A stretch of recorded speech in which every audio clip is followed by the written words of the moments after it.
Shruti Smriti Purananam Alayam Karunalayam Namami Bhagavat Padam Shankaram Lokashankaram.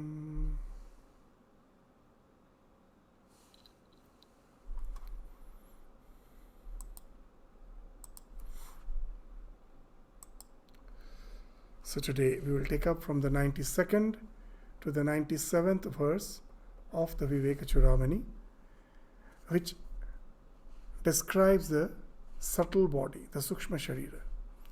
Just in the preceding section, we found that the Sthula Sharira was described, the gross body, and now the Sukshma Sharira, the subtle body, the body which transmigrates. That's the body which is the Sukshma Sharira. That will be dealt from the 92nd to the 97th verse of the Vivekachudamani. So let us proceed to the 92nd verse. Buddhi indriyani sravanam tvak akshi ghranam cha jivva vishaya avabodhanat vak pani pada gudam api upastha karmendriyani pravanena karmasu. So there are various constituents of the subtle body. So first two constituents have been described in the 92nd verse. What are the first two constituents? The organs of action and the organs of knowledge or the organs of perception. Jnanendriya and Karmendriya. So what are the Jnanendriya, the organs of perception? The eyes, the ears, the nose, the tongue, and the skin. With the eyes we see, with the ears we hear, with the nose we smell, with the tongue we taste, and with the skin we touch. So these are the five organs of perception or the five organs of knowledge. So this is has been described as the Buddhi Indriya, means the Indriyas which have to do with our perception. So what are they? Sravanam, Tvak, Akshi, Ghranam, Cha Jivva. The ears, the skin, the eyes, the nose, and the tongue. So this Sravanam is the ears, Tvak is the skin, Akshi is the eyes, and Ghranam is the smell or the nose, and Jivva is the tongue. So these are the five organs of perception. And what are the five organs of action? Vak, Pani, Pada, Gudam, Api Upastha. Vak is the organ of speech, Pani the hands, Pada the legs, and the Gudam and Upastha they speak of the organ of evacuation and the organ of regeneration, procreation. So these are the organs of action. Now the question comes that these are something which we find in the Sthula Sharira. Why they have been described as the constituents of the Sukshma Sharira. So here, when they are speaking of the organs of perception, it is not the external organs which we see has been spoken of here. In Sanskrit, in our scriptures, these external organs have been spoken of as golakas. Golakas means apparatus. These are just like the apparatus through which the real organ, the perception is happening. The real perception is happening in the mind. All the organs of perception and the organs of action, the centers are in the mind. So it's all only these eyes, the external body, is just the organ like the camera to take the stimuli from the external world to the mind. But the real perception is happening in the mind. So that's why as all the organs of perception, the decision to take action, it's again in the mind. So that's why all the karmendriya, as Swami Vivekachudamani has described very nicely, that when I see a person, a very well-built person, a strong muscular man, is lifting a weight, we think it's all the muscles, the limbs, the strong limbs. But Swamiji is saying just if the nerve which connects the muscles with the brain, if that gets disrupted, somehow that gets dried up or that gets somehow dissected, you will find that all the muscles are of no use. He will be just paralyzed. So it is the instruction which is coming from the mind through the nerves that actually speaks of the organ of action. And again, the real perception which is happening in the mind, as we will be again and again saying, that the external world is just as a stimuli. That stimuli is being perceived by the mind. It's not actually perception. That stimuli will be activating a particular center of perception in the mind to project the knowledge. Whatever I am seeing is actually a projection. The red color of the flower which I see is not something coming from outside. The idea, the concept of redness is there in the mind. It is dormant. When I see the flower, the light rays, the waves come and fall on my eyes. It gets converted into nerve impulses. That nerve impulse which reaches the brain, all the dormant ideas of redness, blue, all the various colors that are all dormant. The moment a particular impulse, nerve impulse goes, which has been again induced by the stimuli, external stimuli, then that redness is as if gets manifested in the mind and is projected through the senses to envelop the external object to give me a sense that it is red. So all the ideas are in the mind. All the perceptions are in the mind. So all the organs of perception as well as the organs of action are in the mind. So even when a person dies, after that when he is transmigrating, so all these perceptions in the form of these ideas and the response, when I have certain stimuli, I will be responding in a particular way. All those ideas of the responses, they are in the mind. And those has been spoken of as the organs of action and the organs of perception. So that's what has been spoken of in the 92nd verse. So what the 93rd and the 94th verse will speak of? The next two verses which we are going to take together. So these two verses will speak of the antakarana, the inner organ, the mind stuff. What the mind stuff is, so let us go through the verse and then we will try to find out its meaning. Nigadyate, antakarana. Nigadyate means is known as, what is known as antakarana, the inner organ? Mana, dhi, ahankriti, chittam, iti, svavrittibhi. As per the way they are functioning, as per their function, the mind stuff is divided into 4 parts. There are 4 parts of the mind as per the way they act, as per their profession. The svavrittibhi, as per the way they act. What are they? Mana, the mind. Dhi, the buddhi. Ahankriti is the sense of ego, the ahankara. And chittam, that is the mind stuff.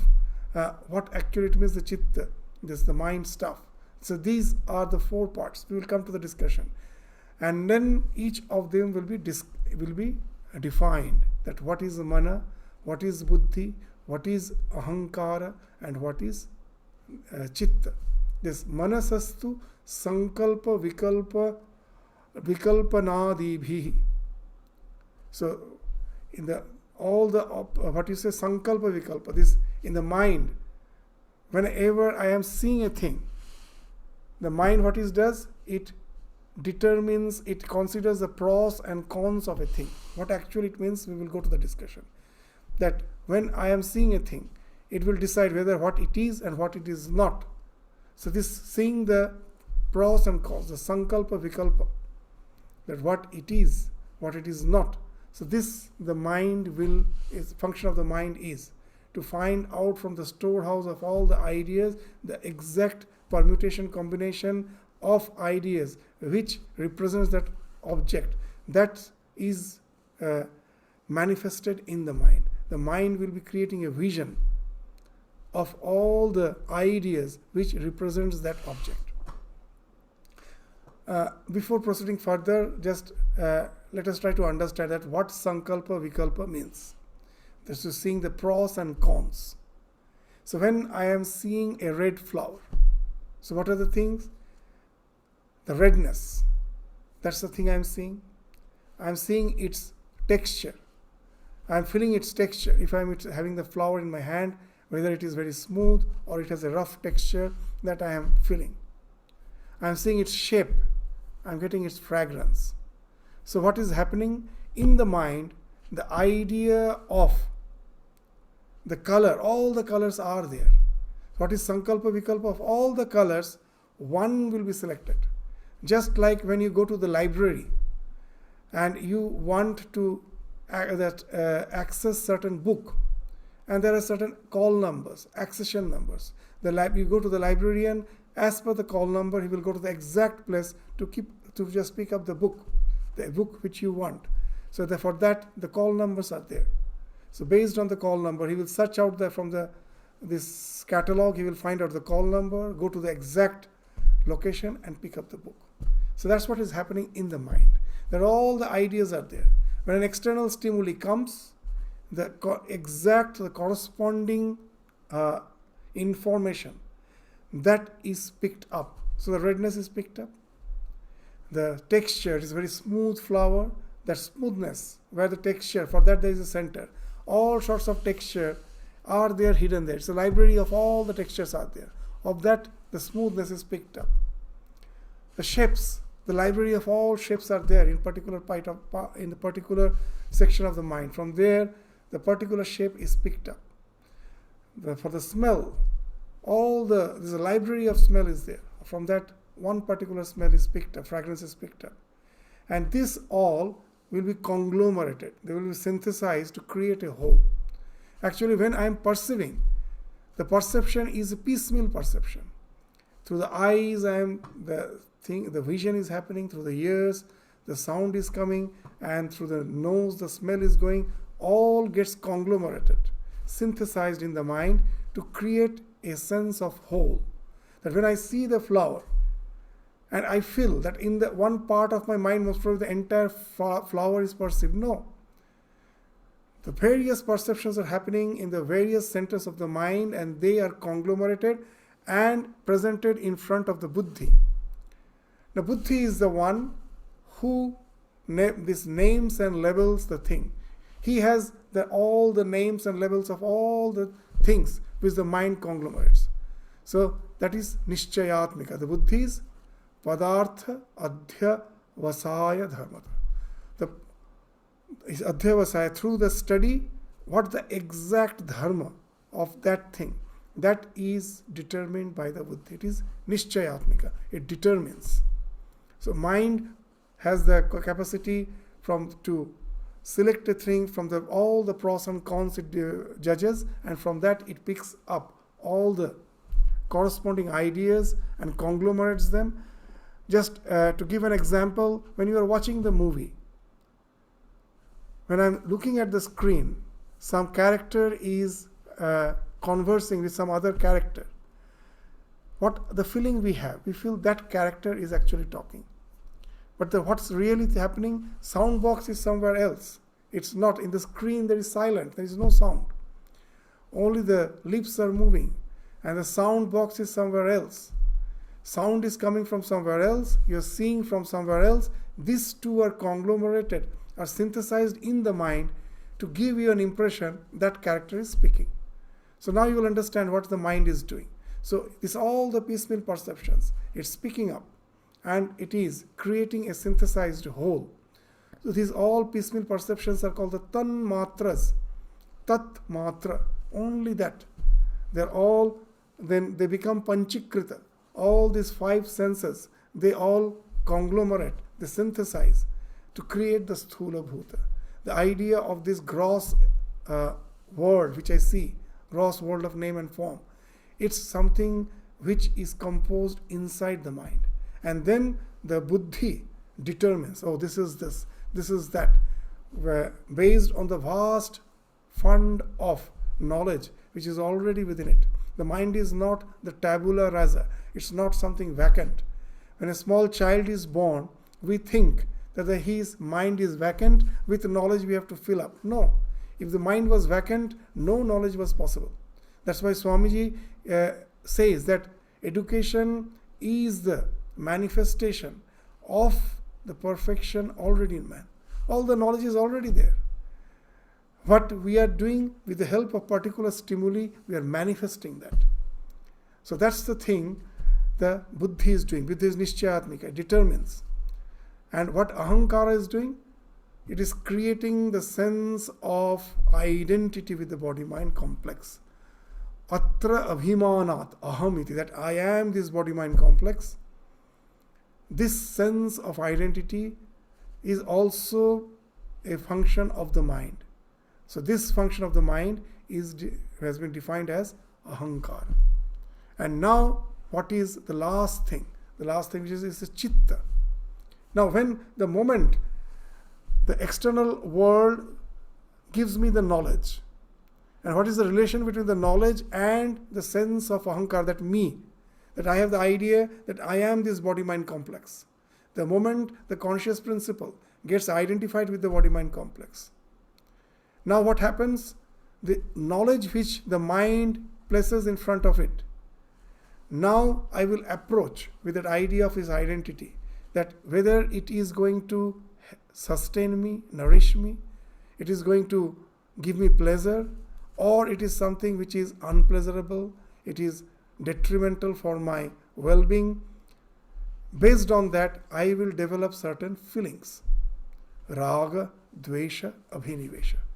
I may develop some attachment for it, obsession for it, or I may develop fight and flight response, that I may hate it, I may be afraid of it. So all these impressions in the form of kleshas. Kleshas means this attachment, hatred, fear. All these impressions which I have as per the knowledge of the object is concerned. These impressions are again stored in my chitta, is in my mind. The mind which stores all these impressions in the form of liking and disliking. That part of the mind, that function of the mind is being described as chitta. So these are the four things which are happening in the mind. That a part of the mind is first synthesizing, that is the mind, that is the mana, and then it is being ascertained that this is such and such, and then another part of the mind is saying that it is me who am related to this world by, in whatever way, that certain objects will be helping me for sustaining, will be sustaining me, some will be detrimental for my existence. So based on that, I will develop certain feelings. The feelings will get converted into emotions. All these feelings and emotions, the knowledge of that, the memory of that is stored in the chitta. The chitta is the storehouse of that. So now, if you will understand that when we have tasted a particular delicacy, the taste of it, the liking for it is there in my mind. For the time being, most probably I don't remember it. But when after a month someone brings that dish in front of me, immediately it comes back as a memory. From where that memory comes, it was in my mind that it is something which is a delicacy. I like it. This idea was there in my mind. It revives back as memory, as smriti. That sanskara comes back as smriti. And then I get inclined to again taste it. I develop a tremendous yearning to again have it. So the part of the mind where all these impressions are stored is called the chitta. So that's what has been described in these two verses, 93 and 94. So let us read the verse again so that we can recapitulate what we have discussed. So this nigadyate antakarana mana dhi ahankriti chittam iti swavrittibhi. As per their function, swavrittibhi. As per their function. Vritti means profession. So here, as per their particular profession, that each has a particular profession. Man has particular work. The buddhi has particular work. Ahankriti has a particular function. Chitta has particular function. So as based on their functions, the antakara, the inner organ, is being classified into four categories. They are mana, the mind, dhi, the intellect, the buddhi, ahankrita, the ego, and the chitta, the storehouse of all the impressions. So manasastu sankalpa vikalpanadibhi. So what's the function of the mind? Sankalpa vikalpa. That what it is not. That of all the colors, all impression is there in the mind, of which one color, this is red, this is not blue, this is not black, this is red. So this is sankalpa vikalpa. And buddhi determines, yes, when all the things are synthesized, the color, the texture, the shape, the fragrance, everything taken together, this is the rose. This is determined by the buddhi. And a part of the mind is constantly saying that I am this body-mind complex. This is the rose and this is me. What's my relation with this? It's have a nice fragrance, I like it. So this impression, I like it. It has a nice fragrance. This impression is stored in the chitta. So based on this, I will be reacting, isn't it? That all my responses are based on this feeling. If it is something which I like, I will be drawn towards it. If it is something which I hate, I will be repelled from it. So all the reactions, all the response is based on those feelings. So what is then this chitta? Swartha anusandhana gunena chittam. Swartha anusandhana. What is my swartha? What is my interest? Things that what is the interest in it? That what purpose it serves me? What's the utilitarian value of that thing? So that's determined by the chitta. So swartha anusandhana. What is my swartha? What is my what's the interest in it? What's the self-interest in it? That's being stored in the chitta. Swartha anusandhana gunena chittam. So these constitute the antakarana. So now first the organs of perception has been defined, organs of action has been defined and categorized. Now the mind has been defined. These are all constituents of the subtle body, sukshma sharira. So these are the things which transmigrate. So now the 95th will speak of the prana, the vital force. So just to give an example, that when you go to purchase a mobile phone, before you have activated, what are the things already there? There's a hard disk is there. In the hard disk, it's already programmed in such a way that when you start using the mobile, it gets activated. All the informations are there. It is something in the hard disk is not something vacant. It is something already there. So it is something that the hard disk is like the mind, and all of this, that the keyboard which you are using is like the organs of perception.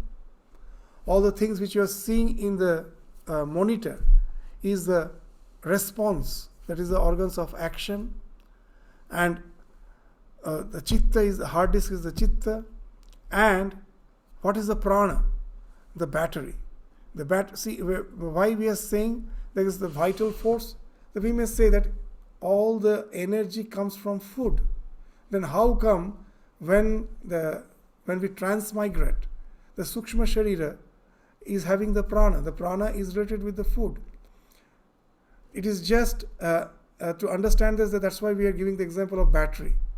That the battery is already there in the mobile.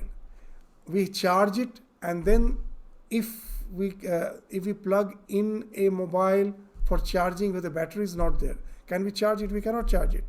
The battery has to be there, then only we can charge it. So similarly, the prana, in the form of converting the anna, the food, into energy, this process, that is already there in the sukshma sharira. It has that faculty, like the battery. You can charge it. If that faculty is not there, the food can never be converted into energy. So that's why the vital force is also being described as a part of the sukshma sharira. So what are these vital forces?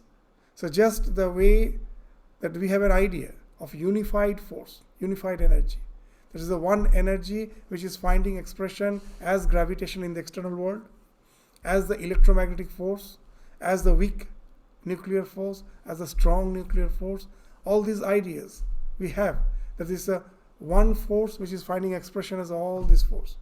Similarly, even within each and every being, there is only one prana which finds expression as 5 types of prana, as per the function, as per their function, the way they operate. So what are those 5 pranas? Prana, apana, there is the 95th verse. Prana, apana, vyana, udana, samana, bhavatyasau prana. Swayameva vritti bhedat, vikriti bhedat, suvarna sariladivat. So, this Swayameva, this one prana, based on the vritti, based on the way they are functioning, vikriti bhedat, based on the way they are finding expression. Just like suvarna, the gold, the same lump of gold, in one form it is a necklace, in another form it is a earring, in another form it is a bracelet, the same gold. Similarly, the same vital force finds expression as either prana or apana or vyana or udana or samana. So what are they? Prana is the vital force which induces the breathing. This breathing is prana. Apana, the vital force which helps in cleansing our body, the excretion, that is apana. Vyana. Vyana is something like, that it's a very nice idea. Even in the old days they observed that all the energy comes from breathing. But sometimes we don't breathe, but still we can function. Like when you are yawning, you are stretching yourself. So in the modern terminology, you can speak of all the anaerobic metabolism that's happening within you is spoken of as vyana. Udana. Udana is the vital force which helps the sukshma sharira to eject out of the sthula sharira at the time of death. At the time of death, there is a force with which the sukshma sharira comes out of the sthula sharira. It is something like an impulse. Just the way when we have the call of nature, we find there is a force, an impulse working within us, almost forcing us to cleanse our system. Similarly, at the time of death, there is an urge which is felt, that something is like from within is coming out, as if is felt, and that the vital force which enables the sukshma, the subtle body, to come out of this sthula sharira, of this gross body, at the time of death, is the udana vayu. And samana, that whatever food we are taking, that is digested, assimilated. So this digestion, assimilation, all this which is converting the food into energy, that has been spoken of as samana. Samana is assimilation. So these are the 5 types of energy. The way to convert them into this 5 types of energy in the potential form is there in the sukshma sharira. When I take food, this thing which is in the potential form in my sukshma sharira, that manifests into these 5 different types of vital forces. So that has been spoken of in this 95th verse. Prana, apana, vyana, udana, samana, bhavatyasau prana. Swayameva vritti bhedat, vikriti bhedat, suvarna sariladivat. Just like the gold and just like water. The water in one form can be ice, in another form it can be just liquid water, in another form it can be vapor. The same water. So similarly, as per its manifestation, as per its vikriti, as per its function, the same prana can be of 5 types. Either prana, this breathing, apana, excretion, vyana, anaerobic metabolism, udana, the force with which the sukshma sharira, the subtle body, is ejected out of the gross body at the time of death, and samana speaks of digestion, assimilation. So these are the 5 types of pranas which has been spoken of as the constituent of the sukshma sharira. So now after describing first the organ of perception, the organ of action, the antakarana, the inner organ, the mind, and then the prana, now all this together constitutes the subtle body. That will be described in the 96th verse. What it is saying? Vak adi pancha sravanadi pancha pranadi pancha abramukhani pancha buddhi adi avidya api cha kama karmani puri ashtakam shukshma shariram ahu. So what is this subtle body? It has 8 constituents. Vak adi pancha, sravanadi pancha. So vak adi means speech and etc. Pancha, these 5 organs of action. Sravanadi pancha, the hearing and etc. There are 5 organs of knowledge or 5 organs of perception. Pranadi pancha, the 5 types of prana which has already been enunciated. Abhramukhani pancha, the 5 different types of tanmatras. Kshiti, Ap, Tej, Marut, Vyom. So these are the 5 types of subtle elements which combines together to create the impression of this external world of name and form. So these 5 tanmatras, Abhramukhani pancha. So buddhi, adi, this buddhi adi means these 4 constituents of the mind. Mana, buddhi, ahankar, chitta. So this is buddhi adi. And then avidya, kama, karma. Avidya, kama, karma. So now these are the 8. So organs of perception, organs of action 2, the 5 pranas 3, the 5 shukshma bhuta or the 5 tanmatras 4th, the 4 organs of mind like buddhi, ahankar, chitta and mana. This is the 5th, and then avidya, kama, karma 6, 7, 8. So these are the 8 parts of the sukshma sharira. So what actually it is speaking of? So as we just be told, vak adi pancha, that organs of action, that it is actually in the mind, and when a weightlifter is lifting the weight, you cut the nerve, he cannot. So what it speaks of? It is the instruction which is coming from the mind, which speaks of the organ of action. Sravanadi pancha, what when I am seeing, these external eyes are just the golaka, the apparatus. The actual perception is happening in the mind. So these, all the 5 types of perceptions happens in the mind. Pranadi pancha, the prana is like the battery in a computer. It needs to be charged. Food is like charging the battery. And this battery is like the prana. It is there. And what are the subtle elements? Kshiti, Ap, Tej, Marud, Vyam. So just we have described that in the mind, all the piecemeal perceptions are there. They are there in the dormant form. All the piecemeal perceptions. The concepts of various color, the concepts of various shapes, all this there in the mind. So they are the constituents which are in the mind, which has been spoken of as the abhramukhani. They are the 5 subtle elements, the 5 tanmatras.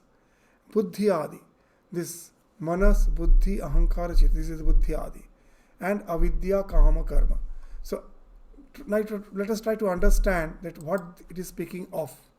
Now, prana first has to activate the so-called this sukshma sharira. It is just as long as the battery is not charged, your mobile is not going to function. So first the prana has to be charged. When it is charged, then what happens? The organs of perception, that when it is charged, now you press the keyboard, then in the monitor the things you can see, isn't it? So first the battery has to be charged, and then the organs of perception like the keyboard. Some stimuli is is internalized, is coming inside as an input. When the battery is charged, and then there's an input, and then the mind is the storehouse of all the tanmatras. When the input comes, now what the mind is doing, of all the impressions that it has, from that it is selecting the appropriate tanmatras and conglomerating them, synthesizing them. Very interesting that the word information speaks of the functioning of the mind. The word information. Information is in formation, isn't it? In plus formation. That I think the information is outside. No. That there is an information outside. With my mind, I perceive it. No. What is there outside, I don't know. It is coming as a stimuli. And that stimuli is manifesting as some, this knowledge. The knowledge is already within me. They are forming within. This formation is happening within. The redness, the softness of the petals, the shape of the flower, the fragrance, all these are forming within. This information is happening within to be perceived by the mind, by the buddhi as the rose. So what is happening? All the subtle, when I press the keyboard, when this particular perception is happening, inside the hard disk, what is there? The various gates. That in the computer language, there are various gates, and the only language inside the computer is 0 and 1. The permutation of the 0 and 1 creates the world of virtual reality. So here also the same thing.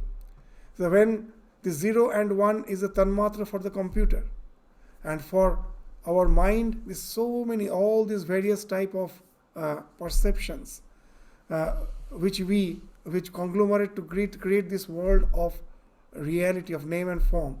They are there in the mind. So when the prana is charged through the organ of perception, the manas is getting activated. From the external organs is taking in the stimuli, and then the mind is getting activated. The subtle elements with the permutation and combination is creating a synthesized whole, and then the mind is projecting it to the buddhi.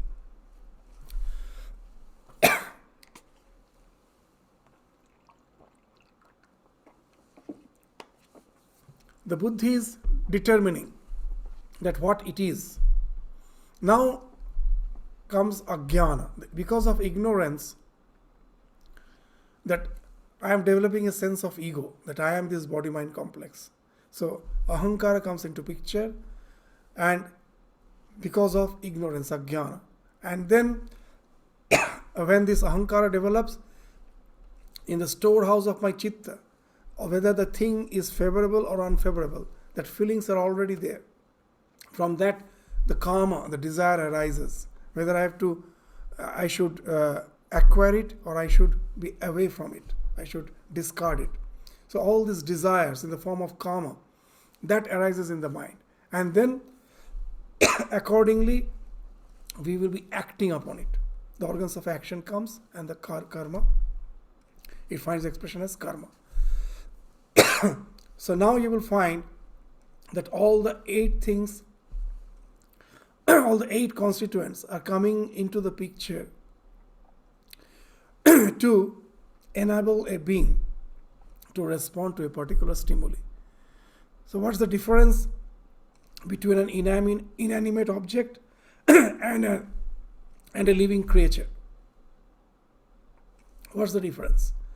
A rock never responds to any particular stimuli. Even a small bacteria responds to a stimuli. As Swami Vivekachudamani gives an example, that a huge locomotive train is just running down the rails, and there was a small insect crawling on the rail. And when the huge locomotive comes, the insect just crawls out of the rail, and the train passes. Swamiji is saying a very interesting thing. The train is inanimate. It doesn't have the capacity to even go out of the rail even an inch. Its path has been determined. But that insect can respond to that stimuli. It just moves out. Though it is a small creature, it is even powerful than that train, because it has the capacity to respond to a stimuli in a particular way. So life means nothing but stimuli response conditioning. And how that stimuli response conditioning is happening? It is happening in the Sukshma Sharira. And how it is happening? The prana is activating the organs of perception, and that once it gets organs of perceptions gets activated, the mind action starts, the mind, what all things are perceived, the mind will be just determining what it is not. From where it will be determining? From the storehouse of the subtle elements, the tanmatras which are already there. And once it has created a synthetic whole, the buddhi will determine what it is. And now, because of ignorance, ajnana, my ego will now try to decide whether it is something favorable or it is unfavorable. This, whether it is favorable or unfavorable, the idea of it is already stored in my chitta. Based on that, the memory that decides whether it is favorable or unfavorable. From that, the desire arises, kama, and then the organs of action gets activated. How should I respond to it? That in the morning when I see the red flower, I open my eyes, I see the red flower.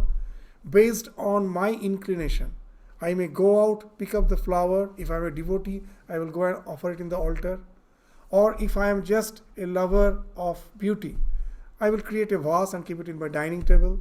So as per my inclinations, my organs of action will motivate me to a particular type of action. So now I will find all the 8 categories are involved in the stimuli response conditioning. So this prana, organs of perception, mana, the tanmatras, the subtle elements, the buddhi, and then because of ignorance, ajnana, the ahankara is coming into picture, the chitta, the desire, then that results in kama, and then that results in motivates the organs of action, which results in action, karma. So now let us go to the verse, and then you will find that these are the things which has been enunciated as the Sukshma Sharira.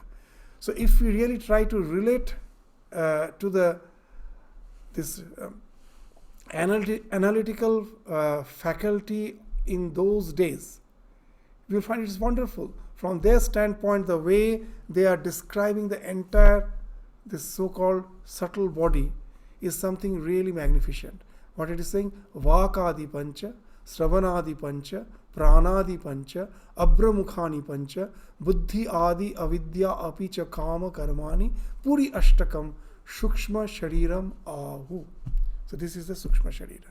This is the subtle body. That the prana first needs needed to activate the entire hard disk, and then the perception in the form of the keyboard, like just in a computer keyboard. There's the organ of perception. It's immediately it's getting converted into the language of the computer. In the computer it is 0 and 1. 0 and 1 is the tanmatra for the computer, for the hard disk. For us, all the various ideas of color, of smell, of taste, of touch, of taste, all the various ideas are there in the mind. They are like the 0 and 1. They are the various information. So they are there. Now what the mind is doing, it is picking up, corresponding to the stimuli, it is picking up all the informations bit by bit. That's as the gate does in the computer. Whether it will either allow the information to pass or it will withhold. That's why it is 0 and 1. So here also it is doing the same thing. It will withhold all the various ideas of the color. Only the color which is appropriate, that is actually allowed. That is allowed to pass through the gate. All the gates are allowing to pass only that information which is appropriate to the stimuli. And then the overall picture which is formed, that is designated by the buddhi as a particular thing. Now because of ignorance, I have the idea that I am this limited being. Now I will try to search out whether the thing which I am seeing, which I am perceiving, is favorable for me or not favorable for me. And these all impressions, whether it is favorable, then I have developed an attachment for it. If it is something not favorable, that I have hatred for it, or I am afraid of it, this fight and flight response, all these impressions are in the chitta, which now motivates the organ of action, that you act in a particular way, and then I act, the karma. So these all the 8 things which has been described, very nicely describes the entire functioning of the subtle body. Its function in one word can be said is stimuli response, nothing else. It is responding to the stimuli in a particular way. And all the various steps which are there in the process of stimuli response conditioning has been described as the various 8 components of the subtle body in this 96th verse.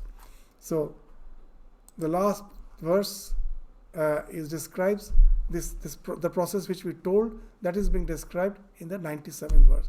Idam shariram srinu shukshma sangitam lingam tu panchikrita bhuta sambhavam savasanam karma phalanubhavakam swa ajnanata anadi upadi atmana.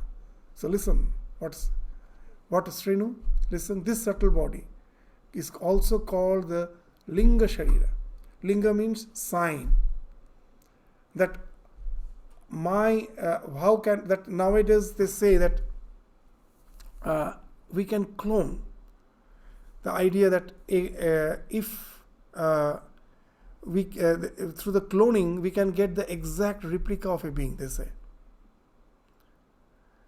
So it is banned, that we cannot do it for humans, for some sheep or for some animals. It has been done, the cloning has been done. But for human it has been banned because it may have a lot of moral implications. So it's not allowed. But there's a big question. What's the big question? That if I clone Einstein, will I get another Einstein? No. That all the impressions which are in the mind, that is very unique. We may create a look-alike, but still all the impressions which are in the mind, the way they are being processed, is so unique for each and every individual. The sukshma sharira, which means, to give another example to make it clear, the two TV set may look alike. The same brand, same same model, same brand, exactly look alike. I keep them side by side. And now, in one computer, there is some, say, one channel, in one of the TV, a particular channel is viewed. In the other TV, some other channel is viewed. And then we find that the two are having two different pictures, isn't it? Though they look alike. So the Sukshma Sharira is something like the transmission. It is taking the help of the Sthula Sharira, of this gross body, to manifest itself. So when just you take what's death like? It's just like the breaking of the TV. The TV's picture tube has broken. So what I do? I go and buy a new TV and replace that TV, isn't it? And the channel which I was seeing is again, the same channel comes in my TV and I again watch the same TV. So what you're watching is your personality, is the uniqueness of you. That is something like a transmission. The mind is non-local. When the body falls off, just like a transmission center, it is still there. It is non-local. Again, another body, another TV set you get, through that it manifests the same thing. But as far the mind is concerned, each person is a unique transmission center. Just like when you open the radio, there are so many channels. In TV, there are so many channels. Each channel represents each individuality. So many it can be there. So this I need is just a gross body to manifest. When the gross body is there, a particular mind is manifesting through that gross body. So what it speaks of, that the distinction between you and me, though we may look alike, though may be an identical twin, but we will find there is a distinction. Because from where the distinction comes, it's in the Sukshma Sharira, it's in the mind. Just the two mobile phones may be same brand, my mobile and your mobile. But what's the difference? All the things which I have uploaded there, all the phone numbers which I have, my acquaintances, my contact details is not going to be same as yours, though the mobile are same. So all the contact details, everything, what speaks of? That my personality, my environment, my relations. So that is unique. So this is the thing, uniqueness is spoken of as the thing, something which belongs to the Sukshma Sharira. That distinguishes you from me. So that's why it is also called the Linga Sharira, because it creates the uniqueness between each and every individual. Each and every individual has his own bent of mind. No two individuals are alike. And this uniqueness is something which we find in the mental bent, in your mind, in the way you think, in the way you act. So that's why that Sukshma Sharira is also called the Linga Sharira. So this Linga Sharira is this Idam Shariram Srinu Shukshma Sangitam Lingam Cha Panchikrita Bhuta Sambhavam Swavasanam Karma Phalanubhavakam Swa Agyanata Anadi Upadi Atmana. So this subtle body, also called the Linga Sharira, is produced out of elements. Because as we spoke of, all the various informations are already there, with the potency of subdividing and combining with each other. As we were speaking, in the mind, what they're doing, that a particular color is selected, a particular texture is selected. So this is the question of subdividing and combining. The pros and cons is happening. It's possessed of the latent impressions and causes the soul to experience the fruit of the past actions. So all these impressions creates some image, and the latent impression is already there in the chitta. Based on that, the fruits, I react in a particular way. And when once I react, the fruits of the past actions, based on that, previously I have tested some delicacy. So this creates a tendency to test it again and again. Whenever I see, I get a tendency to do again test it. So that's the fruit of the past action. So once you have experienced it, either through attachment or through hatred, that is stored in your memory. And the next time again when the situation comes, you respond to it in a particular way. That is what has been spoken of as the fruits of your past action. It is because of your past action, you are bound to react to a particular circumstance in a particular way. And that's what it results in the experience of the fruits of your past action. And it is the beginningless superimposition on the soul brought on by its ignorance. Because of the jnana that I have developed, that ego, because of that ego, whatever knowledge I have of a thing, I relate to it in a particular way, either through raga or through dvesha or through abhinivesha, and that has created this cycle of avidya, kama, karma. Because of ignorance, the desires are arising. From the desires, actions are happening, and this all constitutes the Sukshma Sharira. So this has been technical, but if we try to really find out the way it has been described, you will find it is magnificent. The way the mind has been analyzed. So it's something, some thousands of years back, the entire thing, the idea of describing the entire, our body, our psyche, our psychophysical entity, the way they have been analyzed, you'll find it's wonderful if you try to understand from their perspective that what a tremendous analysis they have done before negating that these are the various layers of identification. First they have analyzed it fully, and then at last they will say that it is just a mere superimposition. Somehow our identification with this body-mind complex has resulted in ignorance. From that all the suffering has resulted. So we have to disidentify. So from what we have to disidentify? So that all the non-self, we have to know them in details. As Sri Ramakrishna used to say very nicely, that the once you know the ignorance, the ignorance will run away from you. Out of shame, it will just be shy. It will just run away simply because of out of shame. It will run away from you. He used to say a very nice story that the children were playing. All the children were playing, and suddenly a person just wore a bear skin and entered there, and all the children were scared. They were all shouting, terrified. And one small girl suddenly just recognized it was their uncle. Told, "Oh, it's our uncle. You have just worn that bear skin." And immediately, the moment the small girl told that it is our uncle, the uncle immediately removed the bear skin, because there's no use. The purpose of scaring them, it won't be served anymore once he is recognized.